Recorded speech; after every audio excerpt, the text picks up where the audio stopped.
अस्सलाम वालेकुम students, welcome to my YouTube channel. आज हमारा टॉपिक है कोशेंट ग्रुप या फैक्टर ग्रुप भी कह सकते हैं इसको।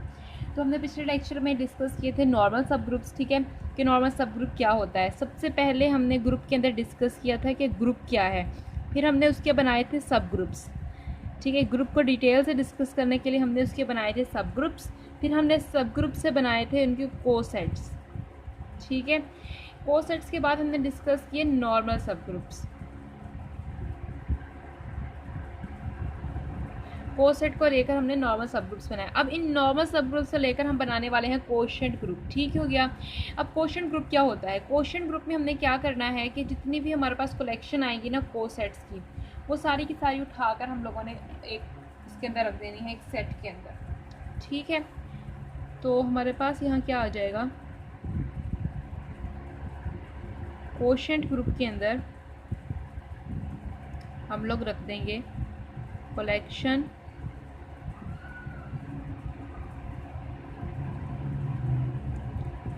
कोसेट्स ऑफ एच इन जी। हमारे पास जो भी कलेक्शन होगी कोसेट्स की, उनको हम रख देंगे एक सेट के अंदर, वो हमारे पास बन जाएगा जी कोशेंट ग्रुप। अब कोशेंट ग्रुप में क्या होता है कि हमारे पास यहाँ पर एक बात याद रखें कि हमारे पास जो भी कलेक्शन आएगी कोसेट्स ऑफ एच इन जी की, उसके अंदर एच जो है वो हमारे पास नॉर्मल सब ग्रुप होगा, यानी कि एच सब ग्रुप था ना जी का। तो इसके हम जो भी कलेक्शन ले रहे थे कोसेट्स की, हमने कौन से कोसेट्स लेने हैं कि इस चीज़ को मद्देनज़र रखना है कि एच जो है वो जी का क्या है, नॉर्मल सब ग्रुप। और हमें पता है कि नॉर्मल सब ग्रुप के अंदर जो लेफ़्ट कोसेट्स होते हैं वो राइट कोसेट्स के इक्वल होते हैं। इससे इसका मतलब क्या हुआ, इसका मतलब ये हुआ कि यहाँ पर वही वाले कोसेट्स आएंगे जो कि इक्वल होंगे, यानी लेफ़्ट और राइट इक्वल होंगे। यहाँ पर एच क्या है, नॉर्मल सब ग्रुप है जी का, और इससे इस नॉर्मल सब ग्रुप के जी में जितने भी लेफ़्ट और राइट जो भी कोसेट्स बनेंगे उनकी कलेक्शन को हम एक सेट में रख देंगे, और ये सेट परफॉर्म करेगा ग्रुप। अब ये ग्रुप कैसे परफॉर्म करेगा इसको देखते हैं जी हम लोग। अच्छा, एक बात अपने माइंड में रखें कि जो कोशेंट ग्रुप होगा इसके ऊपर बाइनरी ऑपरेशन किस तरह से डिफाइन होगा, अंडर मल्टीप्लिकेशन और अंडर एडिशन। फिर हम इसको ग्रुप प्रूफ करवाते हैं, ठीक है। अंडर मल्टीप्लिकेशन इस तरह से डिफाइन होगा कि अगर हम कोई से दो एलिमेंट लेते हैं जी के, जैसे कि मैं यू और वी जी के ले लूँ, तो U N dot V N equal आ जाएगा यू वी एन के, ये है अंडर मल्टीप्लिकेशन। और अगर अंडर एडिशन देखना चाहें तो यहाँ आ जाएगा U N plus V N U plus V plus हमारे पास, जब भी हम यहाँ पर अंडर एडिशन लेंगे तो यहाँ पर भी तो हमारे पास प्लस होगा ना इनके दरमियान में, कोसेट्स के दरमियान, तो यहाँ आ जाएगा U plus V plus N, ठीक हो गया। इस तरह से हमने ऑपरेशन डिफाइन करा। अब हम यहाँ पर जा रहे हैं जी इसको डिस्कस करने के लिए, इसको ग्रुप प्रूफ करवाने के लिए, ठीक है। तो अब हम यहाँ पर अपने समझने के लिए बाइनरी ऑपरेशन जो है वो मल्टीप्लिकेशन रख लेंगे, ठीक है। तो अब हम यहाँ पर इसको ग्रुप प्रूफ करवाएंगे तो हमें सबसे पहले कोलेयर प्रॉपर्टी सेटिस्फाई करवानी होगी। अगर कोलेयर प्रॉपर्टी सेटिस्फाई करवानी है तो हमारे पास कोशेंट ग्रुप के अंदर क्या पड़ी है, कलेक्शन पड़ी है जी एच टाइप की, सच डैट जी बिलोंग करता है जी को। तो अब हम यहाँ से अगर इसका कोई क्वेश्चन, अब यहाँ पे एच जो है ये अपने माइंड में रखें कि एच नॉर्मल सब ग्रुप है जी का, ठीक है। अब अगर आपने समझने के लिए एच को एन भी लिख सकते हैं कि आपने माइंड में रखने के लिए कि नॉर्मल सब ग्रुप है। तो क्लियर प्रॉपर्टी के हम यहाँ पर दो एलिमेंट ले लेते हैं, एक एलिमेंट हम ले लेते हैं इसी कलेक्शन का क्वेश्चन का, और हम इस क्वेश्चन ग्रुप को लिखेंगे कैसे, इस तरह से जी ओवर एन की फॉर्म में से रिप्रेजेंट करते हैं। तो हम यहाँ से एलिमेंट्स ले लेते हैं, ये जी है तो हम यहाँ पर ले लेते हैं G1H G2H। एक आपके माइंड में क्वेश्चन आ रहा होगा कि हम तो कह रहे हैं कि कलेक्शन होगी कोसेट्स की, तो हम यहाँ पर लेफ्ट कोसेट लेंगे कि राइट। बार बार बता रही हूँ एच जी का नॉर्मल सब ग्रुप है, और नॉर्मल सब ग्रुप के अंदर लेफ्ट कोसेट इक्वल होता है राइट कोसेट्स के, तो इसलिए जी एच लिखो या एच जी लिखो, बात एक ही है, ठीक है। तो G1H और G2H हमने इसके दो एलिमेंट ले लिया। अब हम इनको ऑपरेट करवाते हैं G1H G2H, तो ये क्या हो जाएगा हमारे पास, अगेन जब G1H G2H करेंगे तो ये आ जाएगा G1 G2H बाइनरी ऑपरेशन के अकॉर्डिंग। तो ये हमारे पास क्या हो जाएगा, फिर से लेफ्ट कोसेट ही बन जाएगा, तो जो कि बिलोंग करेगा जी कोशेंट एन को। जी कोशेंट एन लिखो या एच लिखो, अगर यहाँ पर एच यूज़ कर रहे हो तो एच लिख लो, अगर आप एन यूज़ कर रहे हो तो एन लिख लो, आपकी मर्ज़ी है। मैंने एन इसलिए लिखा कि याद रहे कि एन जो है वो नॉर्मल सब ग्रुप है, ठीक है। एच लिखें, ये जी लिखें, बुक्स में ज़्यादातर एच ही यूज़ किया गया, इसलिए मैं यहाँ पर एच ही लिख रही हूँ, ठीक है। अब ये कोलेट प्रॉपर्टी होल्ड करती है। इसके बाद हम चेक करते हैं एसोसिएटिव प्रॉपर्टी। एसोसिएटिविटी के लिए 3 एलिमेंट ले लेते हैं, G1H, G2H, G3H जो कि बिलोंग करता है G क्वोशेंट H को, ठीक है। अब हम यहाँ पर करते हैं जी G1H, G2H, G3H, तो याद आएगा G1H। अब जब इसके ऊपर ऑपरेट करवाएंगे तो याद आएगा G1, G2, G3H, ठीक है। ये ऐसे आ जाएगा हमारे पास, ये हमारे पास बाइनरी ऑपरेशन के रिस्पेक्ट से आएगा। अगर आप लोगों को इस बाइनरी ऑपरेशन की समझ नहीं आ रही तो मैं आपको फिर से इधर एक साइड पे बता दूँ कि हम कैसे लगा रहे हैं बाइनरी ऑपरेशन। UN है, डॉट VN जब हम करते हैं तो देखिए हम इसे क्या कर सकते हैं, हम इसे लिख सकते हैं U into N, V into N. ये क्या है, ये राइट कोसेट है, तो राइट कोसेट इक्वल होता है लेफ्ट कोसेट के, तो ऐसे आ जाएगा। तो इसे लिख सकते हैं UV, N इंटू एन हमारे पास क्या होता है, अगेन N ही आ जाएगा। तो इस तरह से हम ऑपरेट करवा रहे हैं, ठीक है, बाइनरी ऑपरेशन।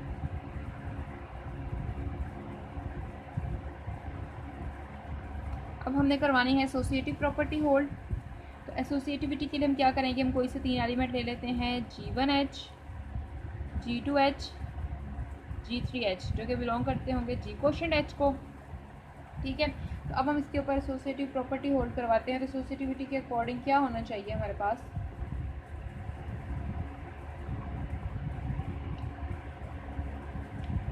ये इस तरह से आ जाना चाहिए। तो हम इसकी लेफ्ट हैंड साइड लेते हैं,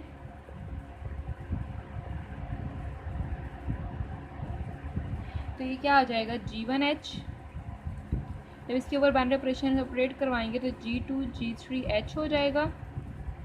इसको ये हमारे पास क्या बनता है, left coset. Left coset equal होता है राइट कोसेट के, तो हम यहाँ पर लिख सकते हैं G1H, H, G2, G3, यानी कि ये हमारे पास, इसको हम इस तरह से लिख सकते हैं कि ये हमारे पास इक्वल है, या इन अदर सेंस में हम ये कह सकते हैं कि ये इक्वल है G1H है, G2, G3H है ना, तो हम इसे लिख सकते हैं G1, G2, G3H, ठीक है। इसे इस तरह से लिखा जा सकता है हमारे पास ये G2, G3H। अब इस तरह से अगर आ गया है तो यहाँ पर है G1, G2 को हम इस तरह से लिख सकते हैं G1, G2, G3H, ठीक है। अब हमें पता है कि हमारे पास हमने जो पहली प्रॉपर्टी इसकी कोलेट प्रॉपर्टी सेटिस्फाई करवाई है, इस तरह से हमने हमें पता है इसका ऑपरेशन कैसे लगता है, G1H हो, G2H हो तो इक्वल आ जाता है G1, G2H के। तो भी यहाँ पर इस तरह की कंडीशन है, तो इसको हम इस तरह से लिख सकते हैं, यानी H अलग अलग ऑपरेट हो सकता है। तो यहाँ आ जाएगा G1H, G2H एंड G3H। तो यही हमारे पास एसोसिएटिव प्रॉपर्टी होल्ड होगी। अब हमें आइडेंटिटी प्रॉपर्टी चेक करनी है। आइडेंटिटी एलिमेंट इसमें क्या होगा, हमारे पास E बिलोंग करता है अगर G को, और H हमारे पास कोसेट है, तो H E इक्वल होगा हमारे पास H के, ठीक है। तो H यहाँ पर आइडेंटिटी होगी कोसेट की, यानी H जो है ये बिलोंग करता है G क्वोशेंट H को, और ये इसकी क्या है, आइडेंटिटी है। तो देखें ये इसकी आइडेंटिटी है। तो यहाँ पर अगर हम कोई भी कोसेट का एलिमेंट लेते हैं, अगर मैं यहाँ पर लेती हूँ HG जो बिलोंग करता है G क्वोशेंट H को, चाहे लेफ्ट कोसेट लें या राइट लें, ठीक है, इससे कोई फ़र्क नहीं पड़ता। तो यहाँ पर अगर मैं ले लूँ, ये आइडेंटिटी एलिमेंट है HG से, अगर मैं ऑपरेट करवाऊँ तो HG इसका अगेन आंसर आना चाहिए। तो हमें पता है ये ऑपरेट हो गया, क्या आ जाएगा, HG है और H है, जब इसे हम ऑपरेट करवाएंगे तो ये इक्वल आ जाएगा HG के ही। अगर मैं इसको राइट से अप्लाई करवाऊँ तो हम इसे क्या लिख सकते हैं, GH इंटू H लिख सकते हैं, जो कि इक्वल GH के आ जाएगा, और GH इक्वल होता है HG को। तो दोनों तरह से आंसर सेम आता है, तो इसका हमारा आइडेंटिटी एलिमेंट एग्जिस्ट करता है। अब अगर हम इन्वर्स की बात करते हैं, इन्वर्स की, तो इन्वर्स क्या है कि अगर हमारे पास HA या HG ही कह लें, कोई एलिमेंट है G क्वोशेंट H का, तो HG इन्वर्स जो है वो एग्जिस्ट करना चाहिए, ठीक है। तो अगर ये एग्जिस्ट करता होगा तो हमारे पास जो है ये ग्रुप हो जाएगा, इन्वर्स एग्जिस्ट करता होगा। तो हम यहाँ पर ऑपरेट करवा कर देखते हैं HG इंटू HG इन्वर्स, तो क्या आ जाएगा, यहाँ पर देखें, जब इसे इससे ऑपरेट करवाएंगे तो यहाँ पर आ जाएगा HG, H इस तरह से लिख सकते हैं, ठीक है। तो GH को क्या लिख सकते हैं, HG, ये आ जाएगा G इन्वर्स, ये आ जाएगा HG इन्वर्स, तो जी जी इन्वर्स, क्योंकि जी तो ग्रुप है ना, हमें पता है कि जी ग्रुप है तो उसके हर एलिमेंट का इन्वर्स तो एग्जिस्ट करता है, और ये जी किसका एलिमेंट है, ग्रुप का। तो जी जी इन्वर्स किसके इक्वल आ जाएगा, आइडेंटिटी के, और हमने आइडेंटिटी ई ली हुई है ग्रुप की, तो यहाँ आ जाएगा एच ई जो कि इक्वल आ जाएगा एच के, और ये एच आइडेंटिटी है जी कोशेंट एच की। इसका मतलब इसका इन्वर्स एग्जिस्ट करता है। हम चाहे एच जी इन्वर्स कर लें, या हम इस तरह से भी कर सकते हैं, यानी लेफ़्ट से अप्लाई करें तब भी ये आंसर आएगा। तो देखें यहाँ पे क्या हो जाएगा, एच जी का इन्वर्स है तो ये आ जाएगा जी एच जो इक्वल आ जाएगा H G inverse G H equal आ जाएगा एच ई एच इक्वल आ जाएगा एच के। ठीक हो गया। इसका मतलब इसका इन्वर्स भी एग्जिस्ट करता है स्टूडेंट्स। तो यहाँ पर इसका मतलब ये हुआ कि जो हमारे पास कोशेंट ग्रुप है, ये जिसे फैक्टर ग्रुप कह रहे हैं हम लोग, वो हमारे पास क्या है, ग्रुप है। ठीक हो गया, ग्रुप से परफॉर्म करता है। उसके बाद यहाँ पर हैं कुछ प्रॉपर्टीज़ कोशेंट ग्रुप से रिलेटेड, वो देख लेते हैं। Properties of quotient group. Properties इसकी ये हैं कि अगर जी हमारे पास अबीलियन है, इस जी से बनने वाला जो कोशेंट ग्रुप होगा, यानी जी कोशेंट एच जो बनेगा, वो भी अगेन अबीलियन आएगा, वो भी अबीलियन ही बनेगा। ठीक हो गया।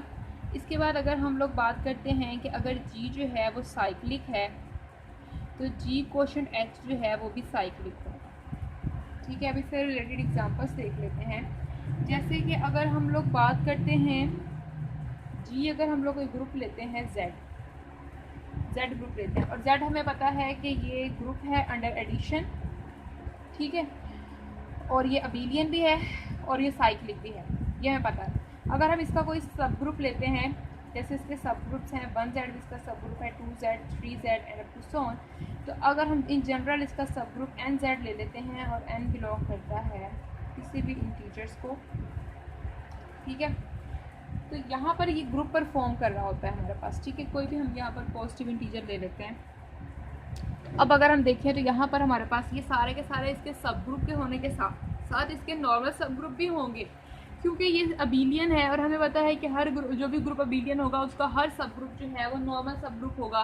तो ये सारे के सारे इसके नॉर्मल सब ग्रुप हैं। अगर ये नॉर्मल सब ग्रुप हैं तो हम इसके साथ जो कोशेंट ग्रुप बनाएंगे, यानी Z ओवर NZ बनाएंगे, तो उसके अंदर क्या हो जाएगा, Z ओवर NZ जो हम लोग बनाएंगे स्टूडेंट्स, वो हमारे पास बन जाएगा, जो हम लोग ग्रुप पढ़ते हैं रेजिड्यू क्लासेस का, वो बन जाएगा ये वाला। अब आप सोच रहे होंगे कि ये कैसे बनेगा, तो आइए देखते हैं। जैसे कि Z अंडर एडिशन ग्रुप है, अगर हमें 1Z निकालना है तो 1Z जो इसका सब ग्रुप होगा तो वो हम लोग कैसे निकालेंगे, क्योंकि अंडर एडिशन है तो यहाँ प्लस आ जाएगा, 2 + Z 3 + Z। ठीक हो गया। तो यहाँ हम लोग लिखेंगे 1 + Z। जब हम लोग लिखेंगे तो Z के हर एलिमेंट में 1 ने ऐड हो जाना है, तो ये क्या आ जाएगा 0 1 ±1 की फॉर्म में हमारे पास जब आएगा। तो यहाँ पर रेजिड्यू क्लासेस पड़े होंगे, हम इसे इस तरह से लिख सकते हैं, इस तरह से लिखा जा सकता है 1 + n के, कि n यहाँ पर जो है जो भी हमारे पास वैल्यू दी हुई, यहाँ पर n की वैल्यू 1 है, तो हम इसे इस तरह से लिख सकते हैं 1 + k, और k बिलोंग करता है सेट ऑफ इंटीजर्स को। ठीक है, इसी तरह से अगर हम यहाँ पर 0 को ऐड करवाएंगे तब भी हमारे पास इसी तरह से 0 की रेजिड्यू क्लास आ जाएगी। 1 को करवाएंगे तो 1 की रेजिड्यू क्लास आ जाएगी। आपको कुछ याद आ रहा होगा, हमने रेजिड्यू क्लासेस पढ़ी थी तो वहाँ पर हम इस तरह से एलिमेंट्स लिखते थे। तो 2 + Z आ जाएगा, तो हम इसे 2 की रेजिड्यू क्लास कह देंगे। ये कैसे हम कह रहे हैं, ये हम सब कुछ पढ़ चुके हैं पहले, तो रेजिड्यू क्लासेस के बारे में डिटेल से डिस्कस कर चुके हैं। अगर आपने हमारा लेक्चर नहीं देखा है तो आप जाकर प्ले लिस्ट में देख सकते हैं। हम ग्रुप थ्योरी से रिलेटेड मैंने जितने भी लेक्चर्स डाले हैं सबकी मैंने प्ले लिस्ट बना के डाल दिया, वहाँ पर जाके देख सकते हैं।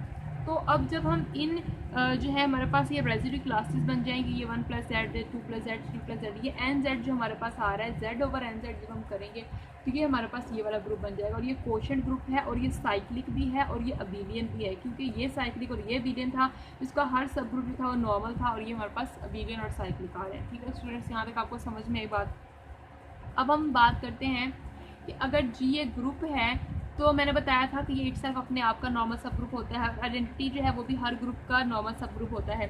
इसी तरह अगर हम जी कोशेंट आइडेंटिटी लेते हैं तो वो इक्वल जी के ही आ जाएगा, यानी कोशेंट ग्रुप। अगर हम जी कोशेंट जी लेते हैं तो वो 1 के इक्वल आ जाएगा। ठीक हो गया, ये बातें हो गई। और कोई बात यहाँ पर हमने क्वेश्चन ग्रुप को डिस्कस किया कि क्वेश्चन ग्रुप क्या होता है। हम कलेक्शन लेते हैं सारे के सारे कोसेट्स की। किन के कोसेट्स की लेते हैं?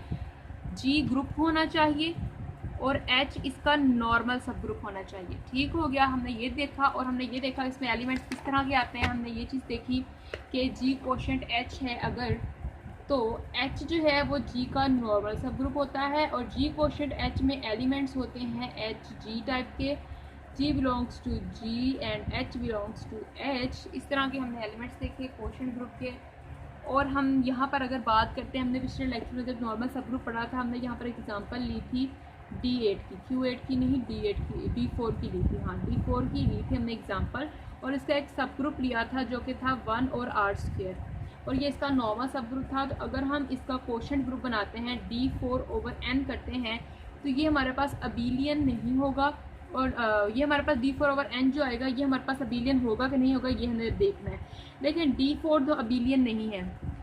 अगर तो ये ग्रुप अबीलियन होता तो इससे जो क्वेश्चन ग्रुप बनता वो भी अबीलियन होता। लेकिन अगर ये अबीलियन नहीं है तो लाजमी नहीं है कि इससे जो क्वेश्चन ग्रुप बनेगा वो भी अबीलियन नहीं होगा। वो हो भी सकता है, नहीं भी हो सकता। अब D4/n जो लेंगे ना वो इसके आइसोमॉर्फिक किसके आ जाना, V4 के आ जाना। अब आप सोच रहे होंगे ये कैसे आ जाएगा। D4 का ऑर्डर कितना है 8 और n का ऑर्डर कितना है 2 4, यानी 4 ऑर्डर के इसके अंदर हमारे पास इसके जो आने वाला है, जो इससे बनने वाला जो सेट होगा या हम कह लें कि जो ग्रुप होगा उसके अंदर जो एलिमेंट्स होंगे उसका ऑर्डर कितना होगा 4। और उसमें एलिमेंट्स ऐसे पड़े होंगे जिनके अंदर 3 एलिमेंट्स ऑर्डर 2 के होंगे और 1 एलिमेंट ऑर्डर 1 का होगा। इसलिए आइसोमॉर्फिक हो जाएगा V4 के। ठीक है स्टूडेंट, समझ आई आपको यहाँ तक? अब नेक्स्ट लेक्चर में हम लोगों ने सेंट्रलाइज़र और नॉर्मलाइज़र को डिस्कस करना है कि ग्रुप का सेंटर क्या होता है, नॉर्मलाइज़र क्या होता है, सेंट्रलाइज़र क्या होता है। उन सब चीज़ों को डिस्कस करेंगे स्टूडेंट्स। अगर आप हमारे चैनल पर नए हैं तो हमारे चैनल को सब्सक्राइब कर दीजिए। अगर आप यहाँ आपको हमारी वीडियो अच्छी लगे तो इसे लाइक कीजिएगा और स्टूडेंट्स और बेल आइकन को ज़रूर प्रेस कीजिएगा ताकि आपको हमारी हर नई आने वाली वीडियो मिलती रहे। थैंक यू स्टूडेंट्स, अल्लाह हाफ़िज़।